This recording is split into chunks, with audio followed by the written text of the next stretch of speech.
Okay, another example. There is lots to learn in this one. We're gonna cover a lot of techniques. I'll show you how to use two different vertex masks to have a different color of particles come out of each hand. We will also use the animation timeline, set a bunch of keyframes, have this cool explosion at the end.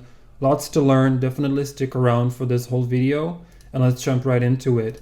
So in Embergen, I'm again starting with our blank scene template. And in Mixamo, I'll be using this Pumpkin Hulk character with the jump attack animation. So you can just search for that, then set the overdrive to 0 and download. In 3ds Max, I'm starting with a blank scene. So again, file, import, jump attack, say okay.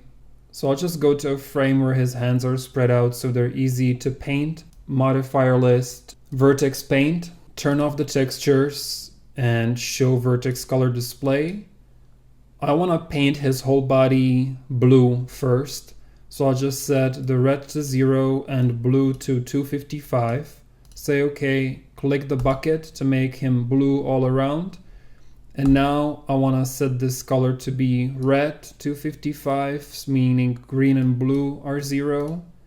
Select the brush and I'll just paint his right hand completely red and his left hand I'm gonna paint green. So again, red to 0, green to 255, grab the brush and paint his left hand green. File, export. I'll just name it as Hulk Painted. Say okay. All of our settings should be saved. So just to recap, make sure that the type is binary, version is FBX 2009, up axis Y up, which I think it is by default. Make sure you check that you want to export the animation and just say okay. I see, it gave me a warning. I think it's because our vertex paint is above the skin modifier. So just to make sure that it's working in Embergen, make sure that the vertex paint is under the skin. It might not work if it's above the skin, I'm not sure right now, but it gave us a warning. So just to be sure, I'll just export this again. Hulk Painted, overwrite, yes, yes. Now it exported with no warning, that's a good news. And we can go import, grab my Hulk Painted. And here he is. His hands are different colors, so I know that it's working. Same as before, set the albedo to pure white, run the simulation, and of course it's too fast by default. So again, override FPS, set it to maybe 10.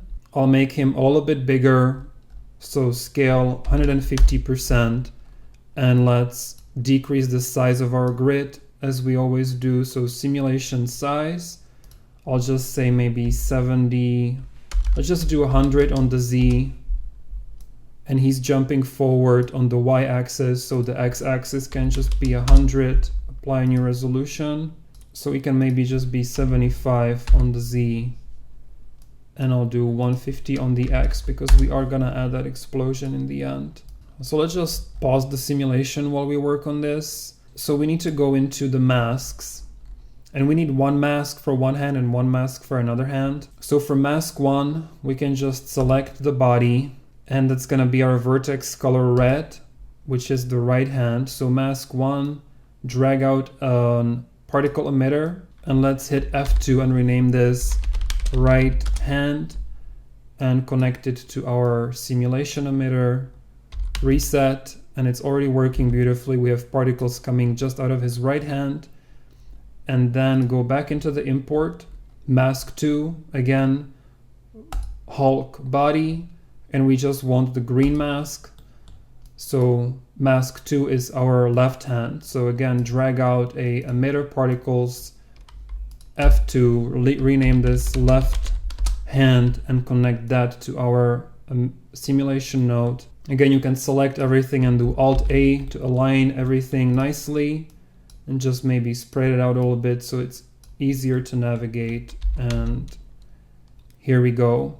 So now the beauty of this is that I can of course select my right hand rendering set it to be lit additive and change the color to maybe like a dark red. I mean, we're gonna play with the look of everything, but just for now, the left hand rendering, again, set it to additive, and I'll just change this to maybe, let's do like an orange. Cool. So this is all working. So now that we've confirmed that our masking is working, I will actually delete the left hand because I need to do a bunch of changes to the particles and I don't want to change everything twice for each hand.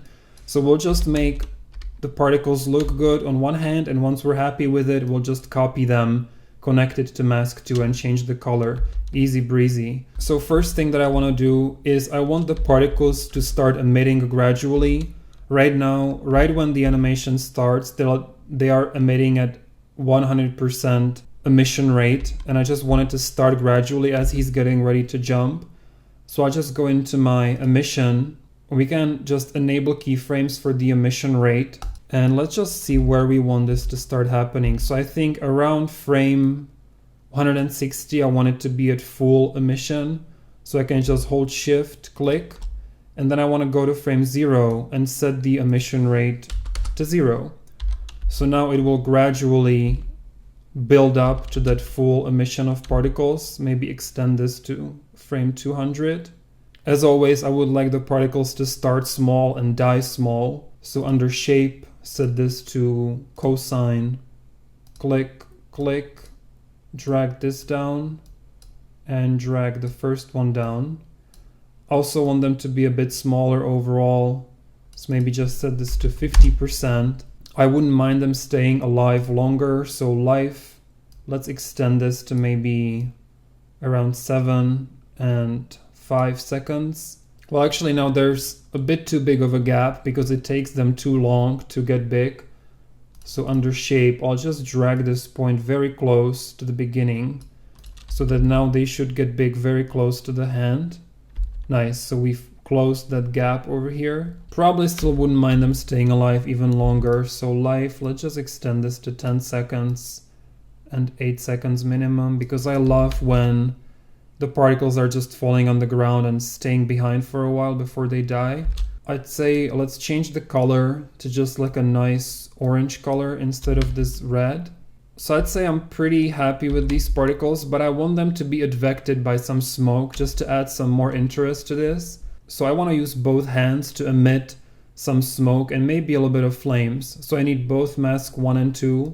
So I'll just drag from mask 1 and make an emitter volume and connect mask 2 to it as well and connect that to my simulation node. So now I will have some fire and smoke emitted out of his hands, and it's already advecting the particles. Now I just want this to be a bit more subtle. So for the emitter volume, we can lower the velocity transfer so that the smoke and fire are not given as much speed from the character. So maybe try and set this to 30%. Nice, so it's way more subtle, looking pretty nice. I don't think we really need to emit any fuel, so I'll just turn off the fuel emission and let's just leave smoke in there. See what that looks like. Yeah, I think it looks pretty good with just the smoke. We can maybe just emit more of it, so let's try 70%.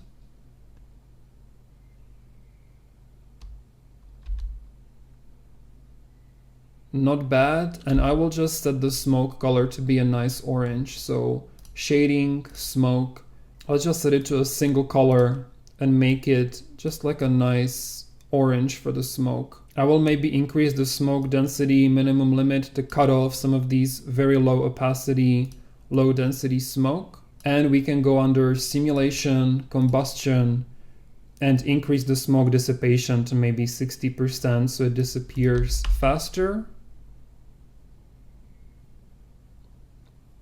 And I think I wouldn't mind giving birth to even more particles.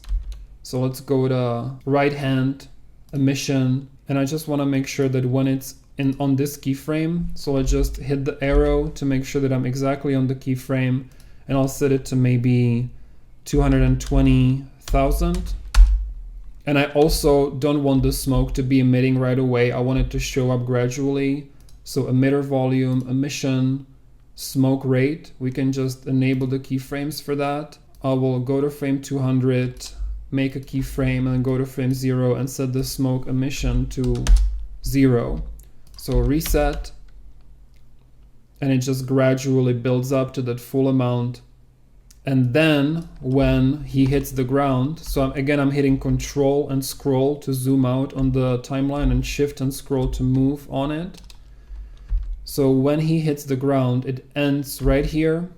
So maybe on that frame 680, we can just make a keyframe here and a keyframe here. And then I'm holding Shift, another keyframe here, another keyframe here, and set this to 0 and this to 0 as well. So reset, spacebar, it gradually builds up, he jumps, hits the ground, and the emission from his hand stops. So right now the simulation is not looping. So the second time he jumps, there's no particles. So we can just hit L and extend this loop all the way back to where our animation ends, which is right here. And so now he will jump, do his thing, emission stops, and the animation resets, and it's emitting the particles again. So we have a nice looping animation. And this video is getting long. We've already covered a lot of stuff, so I'm gonna cut it and we will continue with this setup and add the explosion when he hits the ground in the next video.